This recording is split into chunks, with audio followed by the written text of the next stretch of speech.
Entramos a cerrar el programa con las siguientes conclusiones. La primera, la gran pregunta y la gran claridad que todos debemos tener es el qué y el para qué de la educación. ¿Qué es educar y para qué se educa al individuo en una sociedad determinada? Y si esa pregunta la hacemos, le damos como mínimo, tenemos que darle tres respuestas. Educamos al individuo, al ser humano, para que desarrolle sus competencias personales que son del orden espiritual, del orden psicológico, del orden mental. Es decir, para empoderarlo a él en sí mismo, como individuo, como ser existente. En segundo lugar, para desarrollarle competencias sociales, es decir, aquellas que tienen que ver con lo que Andrés Noguera dice, somos una sociedad de mamíferos humanos, una sociedad que implica que nos relacionamos unos a otros, que somos interdependientes, que no hay un solo ser humano que pueda autónomamente resolver sin la necesidad o el concurso de otro u otros seres humanos todas las expectativas, necesidades y desafíos de su propia vida personal. Y tercero, para que ese ser humano desarrolle competencias productivas, es decir, competencias que permitan que esa sociedad a la que pertenece cada vez tenga mejores posibilidades en desarrollo económico, en desarrollo industrial, en desarrollo tecnológico, para que unas con otras, las competencias personales, que yo llamo las competencias espirituales, mentales y psicológicas del individuo, las competencias sociales que tienen que ver con la interrelación, con el ejercicio de la política, con el ejercicio de la toma de decisiones, y las competencias productivas nos permitan invocar y esperar una sociedad diferente. Lo segundo, esa educación se da a través de diversas alternativas, la educación presencial, la educación virtual, la educación a distancia, la educación en casa. La educación virtual, como bien lo decía uno de nuestros panelistas, es y debe ser una herramienta, pero no un modelo. Es una herramienta. Y tener en cuenta solo un dato para que no nos vayamos a equivocar.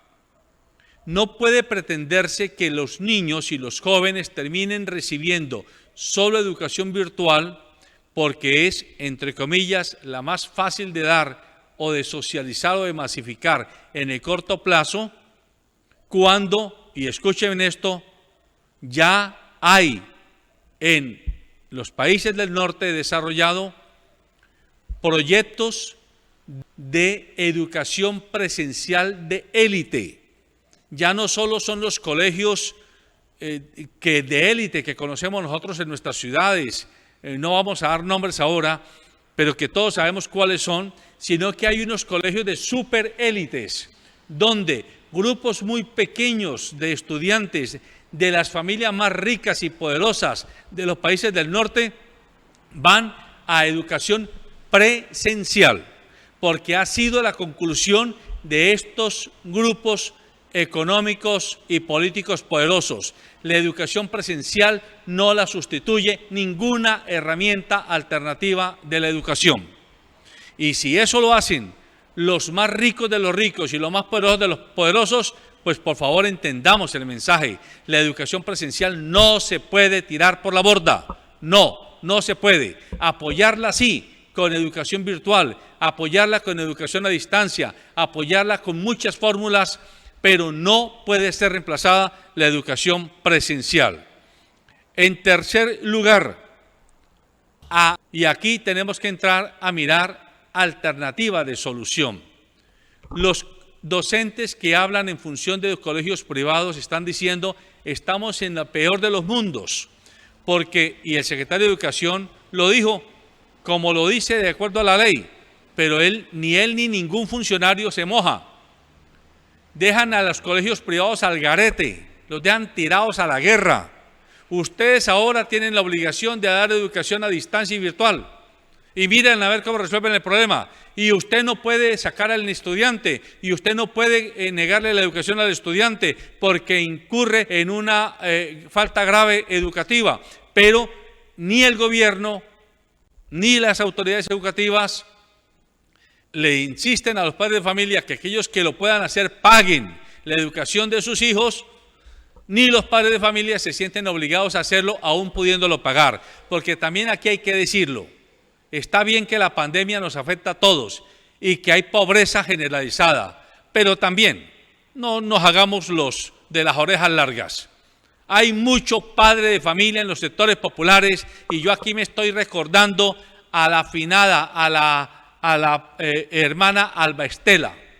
Alba Estela, que trabajó 30 años allá en los sectores profundos de Agua Blanca, aquí decía en público: hay muchas madres de familia que me llevan a mí, los niños, a las 7 de la mañana al centro infantil con legañas en los ojos, oliendo a berrinche. Y les pregunto, ¿es que usted no tiene agua en la casa? No, sí tengo agua. ¿Y por qué no baño al niño? Esto también es un problema cultural. Hay muchos habitantes de los barrios periféricos que se amparan en el discurso de que soy de estrato 1 y 2, pero que cada 8 días usted los ve jugando sapo, tomando aguardiente y en prostíbulos y en parrandas y en casetas. Y esa platica debieran de invertirla en los estudiantes, en sus hijos. Entonces, que no nos digamos discursos mentirosos y populistas. Pero en cambio las instituciones educativas privadas necesitan una alternativa, necesitan un colchón. ¿Cuál es el colchón?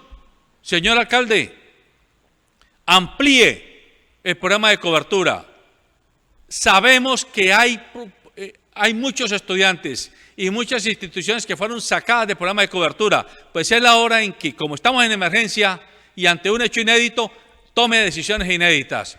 Busque esos colegios, los privados que hoy están cobrando y que no les están pagando, y mire a ver que cumplan unos mínimos estándares y éntrelos al programa de cobertura. Porque esos colegios, para poder garantizar la cobertura, la accesibilidad y la permanencia de los estudiantes, necesitan tener la plata para pagar los costos educativos de docentes y los costos de funcionamiento. Esto es así, esto no se hace con humo, esto no se hace con discurso. Adicionalmente, esta situación nos lleva a un problema de discusión sobre la infraestructura, y ahí vuelve a haber otra alternativa. ¿Por qué el gobierno nacional no le pide a las operadoras de telefonía e internet, uno, que aplanen el costo de los programas, o sea, de los planes? No puede ser posible que a una persona, para poder tener un acceso a un plan, tenga que estar pagando 40, 50 mil pesos cuando podría pagar 10 mil pesos, y siguen ganando las operadoras telefónicas y de internet. Eso lo puede hacer el gobierno en aras de la emergencia, intervenir este tipo de tarifas, y lo puede y lo debe hacer. Y además, que a las instituciones educativas debidamente registradas en la Secretaría de Educación y en el Ministerio de Educación les entregue cupos de planes de telefonía e internet para que a su turno se las entreguen a sus estudiantes, de tal manera que el niño y el joven no tengan que ir a pagar 40 o 50 mil pesos de un plan, sino que puedan pagar un plan de 10, 5, 10 o 15 mil pesos máximo. Esa es una manera de ampliar y a garantizar el acceso a la virtualidad en esta circunstancia. Al final de todo, aquí tenemos el mismo discurso y el mismo debate que tenemos con salud. Mientras no consideremos que la educación sea no solo un bien público, sino un bien estratégico, un bien de defensa nacional, solo que no es armado con armas que matan, sino que es armado con armas espirituales, mentales, de conocimiento, de destrezas, de habilidades y de competencias para los conciudadanos. Mientras no consideremos la educación como un bien público estratégico de defensa nacional prioritario, no le vamos ni a meter plata ni a meter duro el cambio de políticas.